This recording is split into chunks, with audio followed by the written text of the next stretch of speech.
Hey YouTube, what's up? This is David, the hometown reviewer. I'm going to do something a little bit different. I'm going to kind of just tell you a little bit about me and what I've been through. I'm 46 years old. I've been in the exterminating business for 26 years. In 2003, I left a company that I was working for 12 years and started my own company here in my hometown of Kannapolis, North Carolina. And everything was going good until about 2007. In 2007, I noticed that when I got exerted some energy or did any kind of activity, I started having this cough. And I didn't know what it was or anything like that. I would just have these little coughing spells. So, the first thing I do is go to my family doctor, and they said, "Oh, you must have an allergic reaction to something." So they put me on some medicine for allergies, which didn't do anything. Then I went back, did another follow-up, and they said, "Well, maybe you're getting asthma." So they put me on inhalers and different kinds of steroids that you inhale, and that didn't make a difference. I started doing some checking. I did a stress test. Nothing showed up on that. I did a lot of x-rays, MRIs of my lungs. They said nothing showed up there. So they started looking at my vocal cords, and then they diagnosed me with vocal cord dysfunction, which basically means my vocal cords were closing and causing me to cough. So they wound up sending me some speech therapies, different groups, to try to work on controlling what I call the coughing fits, and none of that really worked. I had a sleep study done in about 2008, and they had me hooked up to the machine. Anybody that's done a sleep study knows they hook you up to all kinds of stuff. Well, they happened to have me hooked up to an oxygen or an O2 sensor.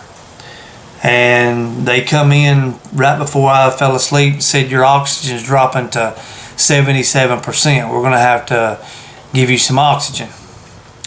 So even though my oxygen dropped like that, it never threw a flag up to anybody that something was going on in my lungs. So I did the sleep study. They determined I had sleep apnea.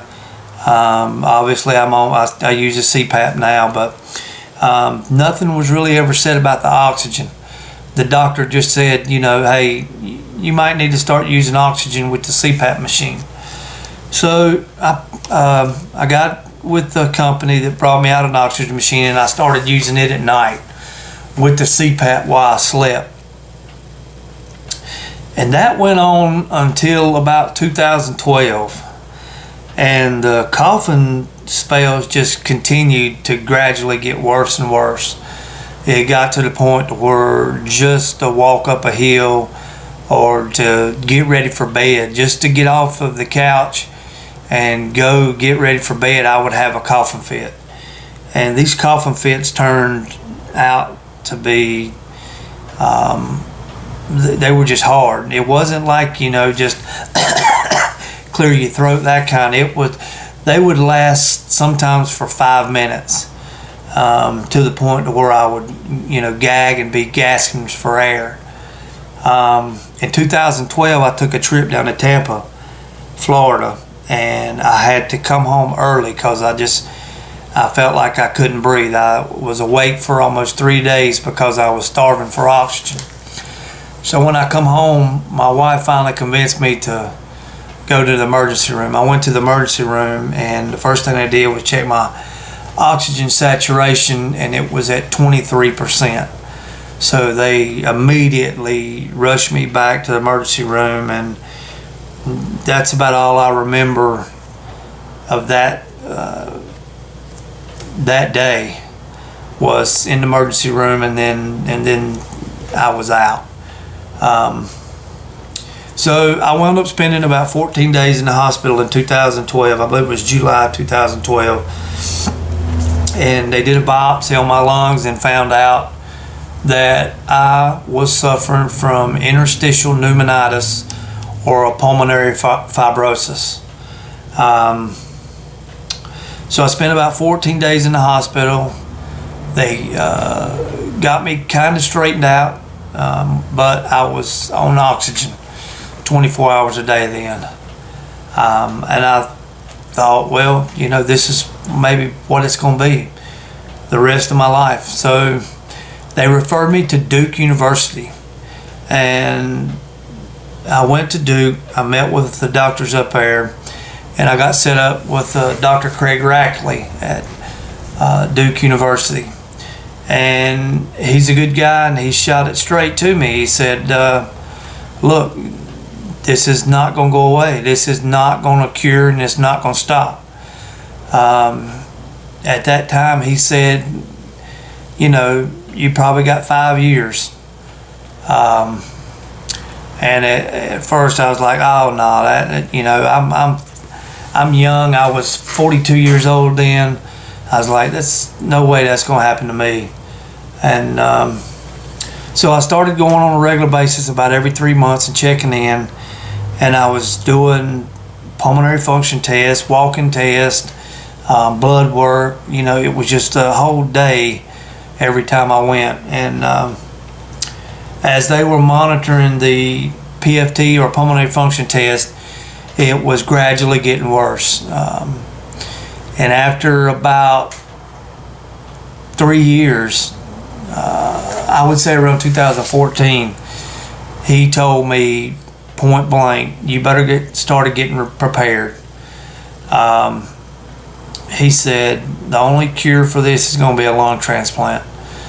And of course, my wife and my daughter, we were all there, and we were scared, just like anybody would be when you're told that.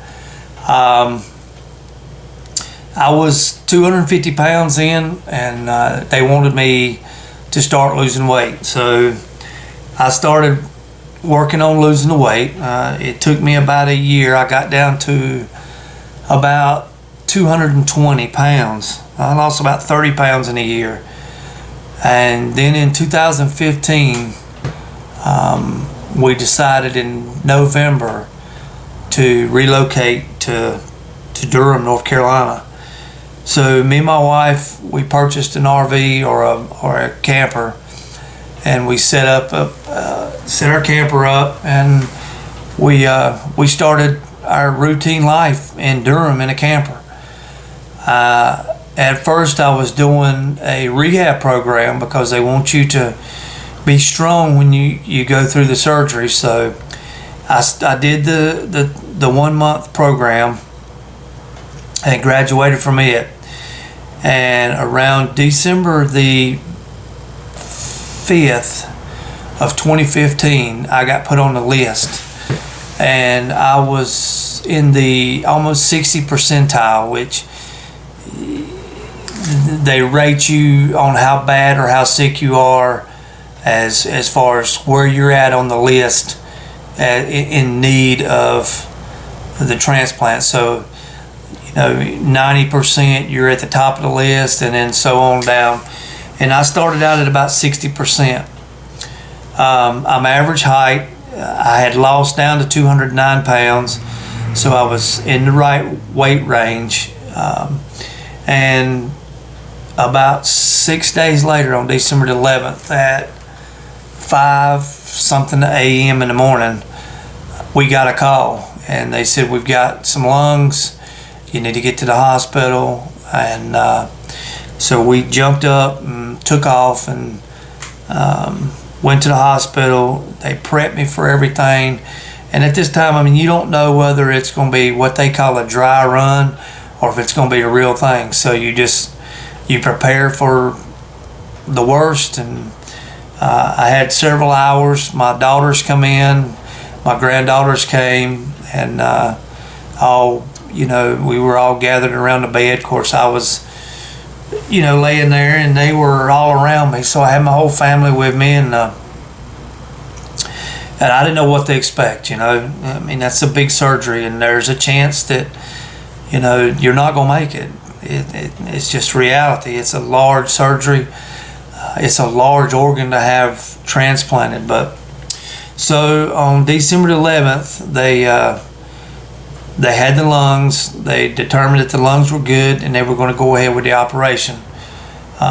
So they wheeled me back, and the last thing I remember was hearing clippers where they were shaving my chest. And I asked them, please don't let me die. And they told me, I'll be all right. They'll see me in a couple hours. Well, I didn't realize what was going on, of course, because I was out. But around January the 20th, somewhere about between January 15th and January 20th, I regained consciousness. They had me in a medical induced coma for